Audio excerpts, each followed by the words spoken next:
The unflappable Dodgers shock Philadelphia in Game 1 of the NLDS. UCLA becomes the talk of college football for a day, and there's not a dry eye in the house. And a former USC quarterback was bored in Indianapolis, so he got stabbed. Good morning. I'm James. And this is your daily dose of sports and snark for the greatest sports city in the world, Los Angeles. This is the faithful Angelenos morning report. It is October 5th, 2025. Welcome back to the home office. It's Sunday, the Lord's Day. So if you believe as I do, take a moment. Thank Him for the blessings that you have in your life, like LA sports. And if you like being in the know about LA, clickety-clack the like button. Clickety-clack the subscribe button. There's a notification bell. Hit that. It'll let you know when we drop an update. Sharing is caring. Let people know we exist. By all means, comment. Now, as we always have during Dodger playoffs and football season, this is an expanded look at the scoreboard. Starting with Dodgers 5, Philadelphia 3. You know, they always say that you're not supposed to be able to flip a switch in pro sports, right? But the Dodgers apparently know where all the circuit breakers are because they rallied to take Game 1 in the best-of-5 National League Division Series in front of a packed house of bitter, gnarly Philadelphia greaseballs. Teoscar Hernandez personally found that switch. See, when the Phillies put up their 3-run lead in the second inning, it looked to me as if Hernandez pulled up on a base hit, which allowed that ball to roll damn near to the wall, and it became a 2-run triple for JT Realmuto. No matter at all. Hernandez lifted an opposite field 3-run home run in the 7th. One swing and that ballpark got so quiet, you could hear Rocky Balboa running up the steps so that he could be the first to the parking lot. Dave Roberts, by the way, likes to move Hernandez ahead of Freddie Freeman into the 3-hole when they're playing lefties. There's a reason for it. Roberts calls it the Tio tax. Why? Because late in the game, you have a choice. You either pitch to Hernandez, who murders lefties, or you pitch around Hernandez, and that only gets you in deeper waters because up comes Freddie Freeman with an extra base runner. Meanwhile, the revamped Dodger bullpen mops things up. A traditional reliever on the Dodger roster was only asked to get 1 out. The 8 2/3 remaining innings, that was taken care of by starter Shohei Ohtani, last season's opening day starter in Tyler Glasnow, and Roki Sasaki. Kike Hernandez, by the way, drove in the other 2 runs with a double. Over in Pasadena, UCLA 42, 7th-ranked Penn State 37. If the Dodgers weren't chasing a ring, this would easily be the top story. Because after the most terrifying start in Bruins history, keep in mind, the Bruins never previously led in a game this season. Both the head coach and all the coordinators got flushed out to sea. 2 losses to Mountain West Conference teams, for Pete's sake. And what does UCLA do? They go out and they punk a top 10 team. None of us saw that coming. None of us. Not me, not you, not anyone outside of that locker room. And by the way, there's at least one coach who was like, I didn't think we had a chance until late last night. And then I started to delude myself. We'll mention who that coach is in a moment. How unpopular has Bruins football become? I was reading that the program was advertising to feed the students for free if they bothered to show up. And all the people who were punking the Bruins with mean tweets all season long, they jumped on that hype train with each passing minute. That's how much of an impact this game was making across the entire college football landscape. Everybody was taking notice.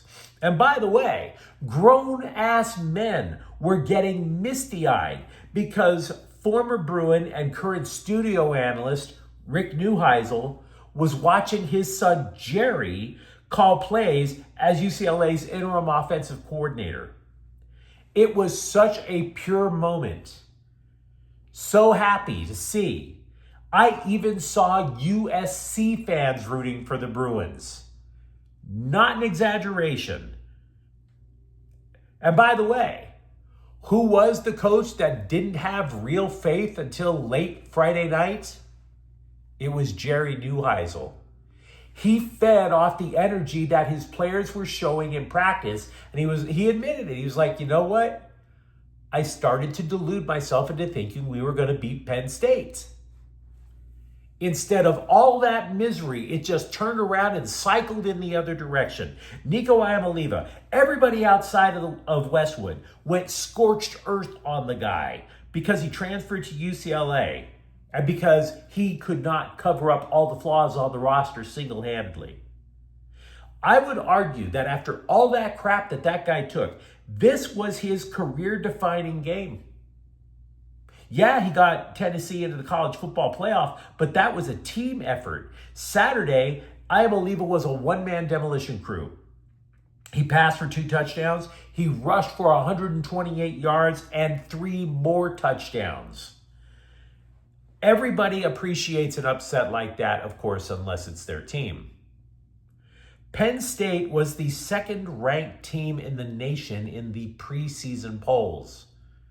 They're not in the running for the college football playoffs now. They were at least 3 touchdown favorites to the gambling degenerates. So, if any Bruins player in the post-game interviews said the cliche that no one expected us to win this game except for us, they're right. And they deserve their credit for it. Now, by the way, what changed? I can give you a couple of ideas, and they're actually super basic. How did the Bruins get the first 10 points of the game? How did they have a 20-point lead at a half? Well, I would say it took a couple of weeks for interim coach Tim Skipper to get the message to the players. I'm not saying they're all of a sudden amazing, but they're starting to block and tackle. If you watched Bruins football before, Lord knows I did, they could not block. They could not tackle. Skipper has said, you know what? Come hell or high water, you guys are going to know the fundamentals. Now, how do we know this? Glad you asked. We know they block because UCLA rushed for 269 yards and averaged 5 yards a carry. That's blocking.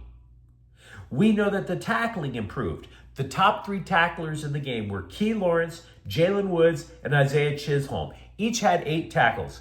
Each had 6 solo tackles. Now, what that tells me is that they didn't just grab onto a guy and hold on for dear life and hope somebody would help him out. No. You got hit and you got driven into the turf. Fundamentals for UCLA.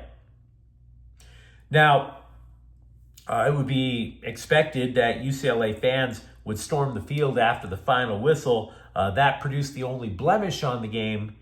The Bruins pretty much have no fans left after that 0-4 start. I mean, there was a dozen people on the field maybe? After all, they hadn't beaten the top 10 team since 2010. I have one final note to add, and it's a little cruel. But that one alone justifies firing Deshaun Foster. But if you're a UCLA fan, it's your time to celebrate. You're not going winless. That was a hell of an effort. FC Dallas 2, Galaxy 1. The Galaxy earlier this year rewarded manager Greg Vanney with a contract extension, and he rewarded them right back. This is the first Galaxy squad that has gone winless on the road in franchise history.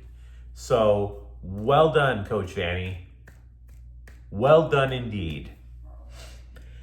Let's give you a preview of today's Charger game. They'll be facing Washington at SoFi at 1:25. I know it's easy to say the Chargers are in real trouble. Spoiler alert, they are.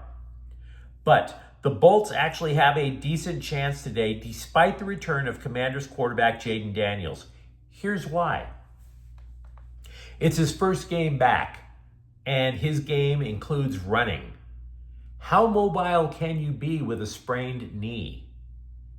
So you might be saying, okay, well, it's risky for Washington to pass. They're going to have to run, which is a good idea for them. They can run. But if the Chargers defensive front can contain that, even a little bit, then the Bolts have a path to win. Washington's pass defense sucks. 6th worst in the league. The Commanders' pass defense is so bad that even if Washington takes an early lead, the Chargers are going to have a shot to rally just like that against that defense. I mean, if you remember the Bolts playing the Raiders earlier this year, it was a relatively tough game, except for the one time Justin Herbert got a chance to throw deep, and he hit that pass. So yeah, I am aware about the Chargers' offensive line problems. We've been talking about it now all week. We've been talking about it since training camp. But if that line gives Herbert even a modicum of time, the Chargers are going to be putting up points. Also, Atlanta United is at LAFC at 6 o'clock today. That was a long look at the scoreboard. What do you say we get to the news? Former USC quarterback Mark Sanchez, renowned in NFL history for fumbling after running into his own teammate's ass, was arrested after getting stabbed early Saturday in Indianapolis. And that's one way to reboot the Hangover movies. I mean, we don't know if police also alleged that Sanchez punched out Wayne Newton or got a face tat like Mike Tyson. What the police are alleging, they're alleging public intoxication and allegedly injuring somebody with a motor vehicle. Now, Sanchez, who is in stable condition in a hospital, he was in town to help cover a Raiders-Colts game. We do not know if he was stabbed by a Raider fan. But I will tell you this, if you thought the only thing Indiana was known for after midnight was cow tipping, you can now add stabbing people to the list. Back to the Chargers for a moment. There is such a thing as a grade 3 ankle sprain, which can take months to resolve. But most sprains tend to be in the 2-week to a month range. Although the Chargers have been typically tight-lipped about the extent of left tackle Joe Alt's bulky ankle, we have a really good reason to believe that it's not a grade 3 sprain, because the Bolts didn't put him on injured reserve. If they had, he would be out a minimum of 4 weeks. So we don't have the radiologist report, and Jim Harbaugh likes to pretend that he can't read. So we don't know what the doctors actually believe. But if he's not going to be out longer than a month, would you really put him on injured reserve? Right?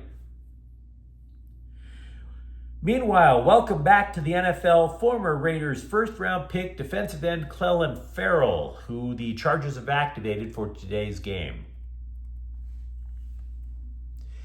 You know, I don't know if this is ever going to stop, but we are still hearing all the happiest of happy talk about Bronny James. The dude shot 1 of 12 from the floor in the Lakers' preseason opening loss to Phoenix.